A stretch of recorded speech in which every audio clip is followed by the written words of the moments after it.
Your beliefs shape everything, your identity, your expectations, your habits, but most of them aren't facts. They're stories. Stories that you've inherited, you've repeated, and you've reinforced until they feel like the absolute truth.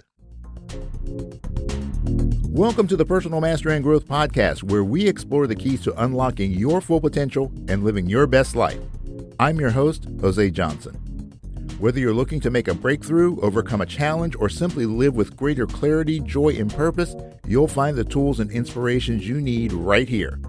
So let's start your journey towards personal mastery and growth right now.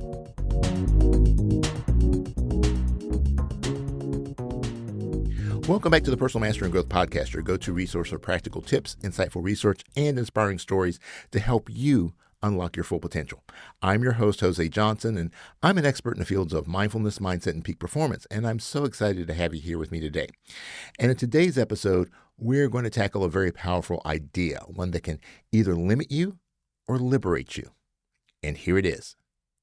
Just because you believe something doesn't mean it's true. Your beliefs shape everything, your identity, your expectations, your habits, but most of them aren't facts. They're stories. Stories that you've inherited, you've repeated, and you've reinforced until they feel like the absolute truth. So today we're going to explore how those beliefs are formed, why they feel so convincing, and how to start replacing the ones that no longer serve you. So let's begin with something simple but rarely questioned. Beliefs are not facts. They're interpretations. When you were young, your brain absorbed thousands of messages about the world, what's possible, what's dangerous, who you are, how you should behave. These messages came from your parents, your teachers, your culture, religion, media, and your peers.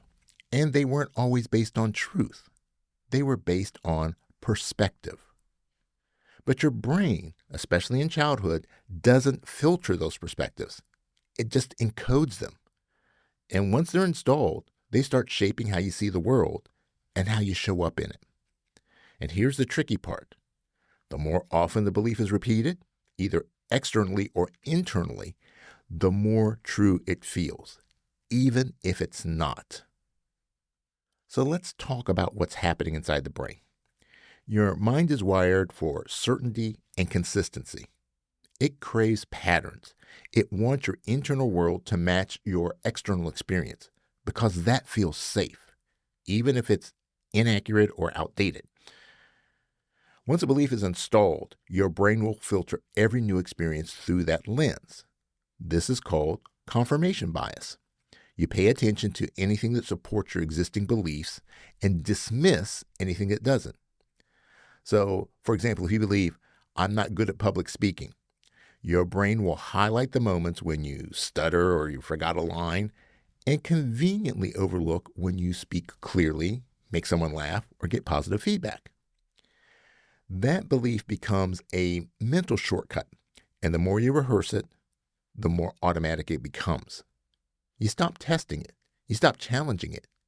It feels true, not because it is, but because your brain has made it familiar. And here is where mindset work gets powerful. Once you realize that beliefs aren't absolute truths, you can start to question them.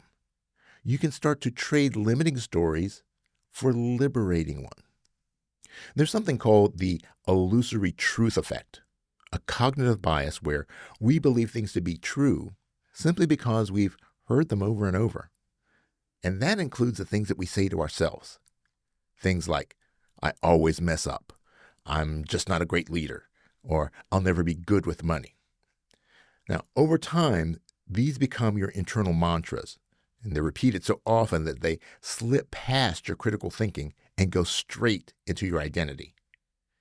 And here's the empowering truth. Your brain can change.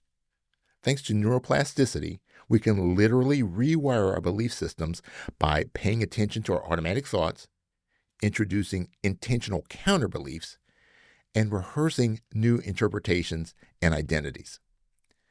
And just like a well-worn path in the woods, the more you walk the new trail, the easier it gets to follow.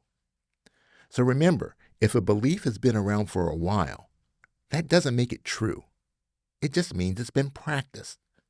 And anything that's been learned through practice can be unlearned and replaced by using the same process.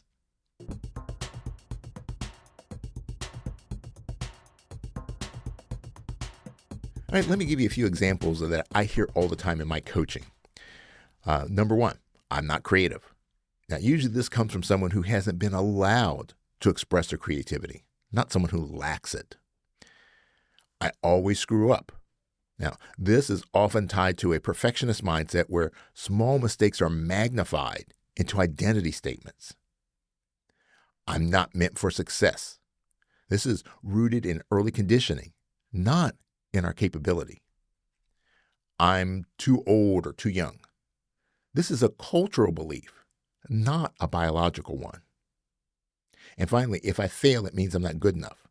This is a misunderstanding of the real world process of learning and growth. So here's the truth. Many of your most limiting beliefs are not truths. They are outdated agreements you made with yourself or absorbed from others without realizing it. Hey, if you're enjoying this episode and you're ready to take your growth to the next level, check out my online course, The Mindset Makeover. It's a step-by-step system to help you identify the beliefs that are holding you back and replace them with the mindsets that you need to thrive.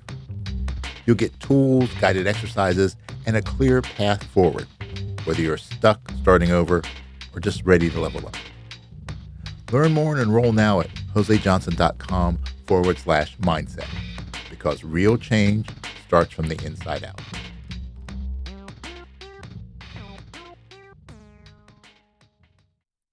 Now, let's make this actionable. Here are 6 powerful questions that you can use to examine a belief that's been holding you back. Number 1, is this belief absolutely true? Would this hold up in a court of law? Or is it based on assumption, fear, or one bad experience? Number 2, where did I learn this belief? Who taught it to you? And what was their experience? You might be living by someone else's survival strategy. Number 3, who would I be without this belief? Imagine how you'd act, speak, or decide if you didn't carry that assumption. Feel the freedom of possibility. Number 4, what evidence contradicts this belief? Look for proof that you've ignored, times that you've succeeded, stretched, or surprised yourself. Number 5, what belief would empower me in this moment? Don't just delete, replace. Install a belief that supports your current goals and values. And number 6, what small action can I take to reinforce that new belief? Beliefs become embodied through behavior. Action is how we anchor the mindset shift. So here's your challenge for this week. Pick one belief that's been limiting you. Maybe it's about your potential, your worth, your ability to change. Then run it through the 6 questions. Don't just think about it. Write it down. Make the process real. Because when you bring your beliefs into the light, you take away their power to operate in the dark. And if you're not sure where you want to start, take the free mindset assessment that I created. You can find the link in the show notes. It will help you to uncover the patterns running in the background and give you clarity on which beliefs are ready to be upgraded. So here's the final reminder I want to leave you with. A belief is just a thought that you've repeated until it became your reality. But realities can shift. And you are allowed to change your mind, to change your story, to change your life. Thank you for joining me for this episode of the Personal Mastery and Growth Podcast. If this message spoke to you, share it with someone who might need a new perspective today. And as always, stay grounded, stay growing, and keep showing up for the life you're meant to live. Because remember, it is what it is, but it becomes what you make it. So make it great. Thanks for tuning in. Before we wrap up, I just want to remind you that the information shared in this podcast is for educational and informational purposes only. It is not intended as a substitute for professional advice or treatment. While the content of this podcast is based on research and personal experience, everyone's situation is unique, and the advice given may not be applicable to all. Always consult a qualified professional before making significant changes in your life. The Personal Mastery and Growth podcast is recorded at the So Good Media Studios, located in the Candy Factory, a co-working space in Lancaster, Pennsylvania.